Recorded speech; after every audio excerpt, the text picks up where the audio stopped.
नमस्कार, MK exam मंथन में आपका स्वागत है। आगामी प्रतियोगी परीक्षाओं को ध्यान में रखते हुए कुछ समसामयिक घटनाओं के साथ आज का सेशन शुरू करते हैं। तो पहली खबर है त्याग और तप की प्रतिमूर्ति वीर सावरकर जी का 26 फरवरी को पुण्यतिथि मनाई गई।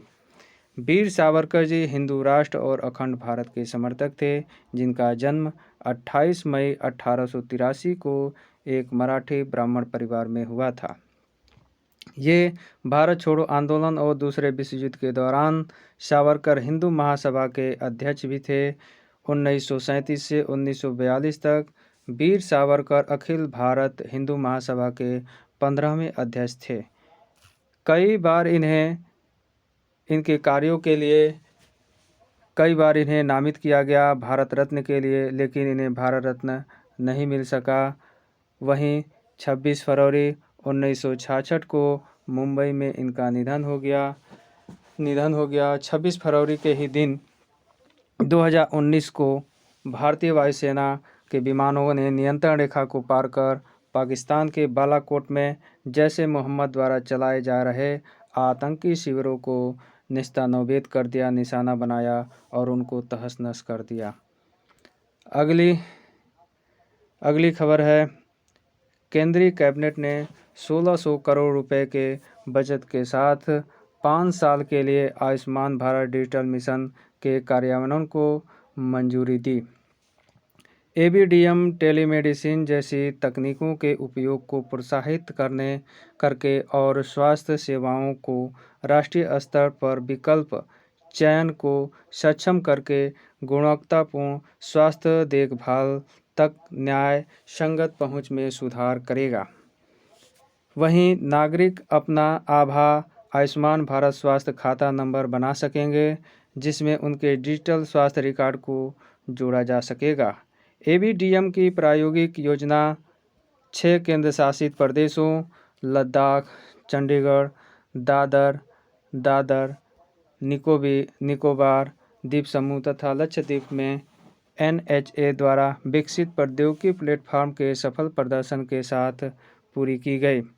वहीं 24 फरवरी 2022 तक इस योजना के अंतर्गत 17,33,69,087 आयुष्मान भारत स्वास्थ्य खाते बनाए गए और एबीडीएम में 10,114 डॉक्टरों और 17,319 सफाई स्वास्थ्य सुविधाओं को पंजीकृत किया गया।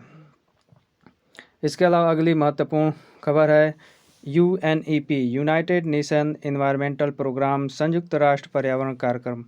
हाल ही में ये चर्चा रहा क्योंकि इसने एक अपनी रिपोर्ट जारी की है। रिपोर्ट है नाइज ब्लेज एंड मिसमैच नाम से अपनी वार्षिकी फ्रंटियर रिपोर्ट 2022 जारी की है। इस रिपोर्ट में 3 पर्यावरणीय मुद्दों की पहचान की गई है और पहचान करके उनके समाधान के उपाय भी बताए गए हैं। इसमें शहरी ध्वनि प्रदूषण, इसमें 3 मुद्दों में शहरी ध्वनि प्रदूषण, वन आग्नि और फिनोलॉजिकल बदलाव के बारे में बताया गया है। यूएनईपी की स्थापना 5 जून 1972 को हुई थी। यह वैश्विक पर्यावरण एजेंडा निर्धारित करता है। इसका मुख्यालय नैरोबी, केन्या में है। अगली महत्वपूर्ण खबर है, विज्ञान सर्वत्र पूज्यते कार्यक्रम। विज्ञान सर्वत्र पूज्यते कार्यक्रम का उद्घाटन 22 फरवरी 2022 को राष्ट्रपति रामनाथ कोविंद ने वर्चुअली मोड में किया, जिसका उद्देश्य वैज्ञानिक सिद्धांतों का प्रचार करना है।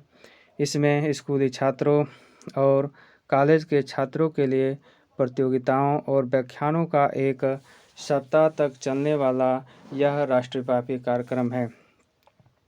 इसके आयोजन के लिए केंद्रीय विज्ञान और प्रौद्योगिकी मंत्रालय ने मध्य प्रदेश के 3 संस्थानों का चयन किया है, जिसमें पहला है MP council of science and technology MPCST Bhopal और दूसरा है एसजीएसआईटीएस कॉलेज इंदौर और तीसरा है रानी दुर्गावती विश्वविद्यालय जबलपुर। इस कार्यक्रम में एक सप्ताह चलने वाले इस कार्यक्रम में अलग अलग दिनों के लिए अलग अलग थीम रखी गई, जिसमें पहले 23 फरवरी को थीम थी भारतीय विज्ञान का इतिहास। वहीं 24 फरवरी को आधुनिक भारतीय विज्ञान और प्रौद्योगिकी के मील के पत्थर। 25 फरवरी को स्वदेशी परंपरागत आविष्कार और नवाचार। 26 फरवरी को विज्ञान साहित्य उत्सव। वहीं 27 फरवरी को अगले 25 वर्षों के लिए विज्ञान और प्रौद्योगिकी। इस कार्यक्रम का 28 फरवरी 2022 को समापन कर दिया गया। अगली महत्वपूर्ण खबर है साहित्य अकादमी पुरस्कारों की घोषणा। साहित्य अकादमी पुरस्कारों की घोषणा 22 भाषाओं में 30 दिसंबर को की गई, जिसमें कई भाषाओं में की गई, जिसमें उर्दू भाषा के लिए चंद्रभान ख्याल को उनकी कविता संग्रह ताज़ा हवा को ताबिशे के लिए घोषित किया गया। वहीं मैथिली भाषा में जगदीश चंद्र मंडल को उनके उपन्यास पंगु के लिए घोषित किया गया।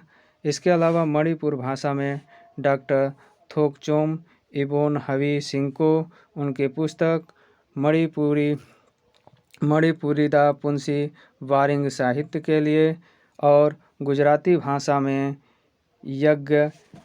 यज्ञेश दवे को उनके कविता संग्रह गंध मंजूषा के लिए घोषित किया गया। हिंदी भाषा में दया प्रकाश सिन्हा को और अंग्रेजी में नमिता घोषले को घोषित किया गया है। साहित्य अकादमी ने 30 दिसंबर को 2021 को 20 भाषाओं में पुरस्कार देने की घोषणा की थी, जिसे 11 मार्च 2022 को दिल्ली में दिया जाएगा। साहित्य अकादमी पुरस्कार की स्थापना 1954 में की गई, जिसे नेशनल एकेडमी ऑफ लेटर्स द्वारा प्रतिवर्ष प्रदान किया जाता है।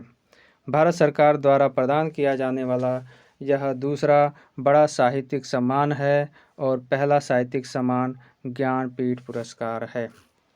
अब आइए देखते हैं वन लाइनर तथ्य, जिसमें पहला है प्रतिवर्ष विश्व कंप्यूटर साक्षरता दिवस 2 दिसंबर को मनाया जाता है।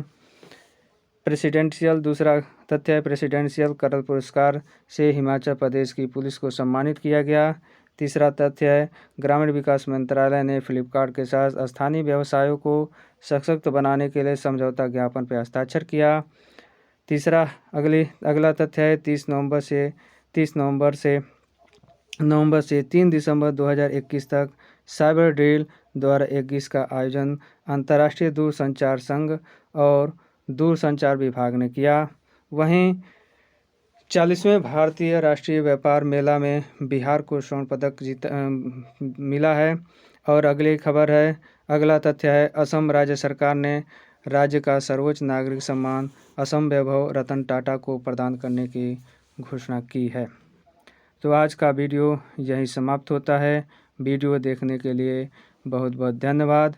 मेरे वीडियो को लाइक, शेयर और मेरे चैनल को सब्सक्राइब करें। तब तक के लिए धन्यवाद। नमस्कार।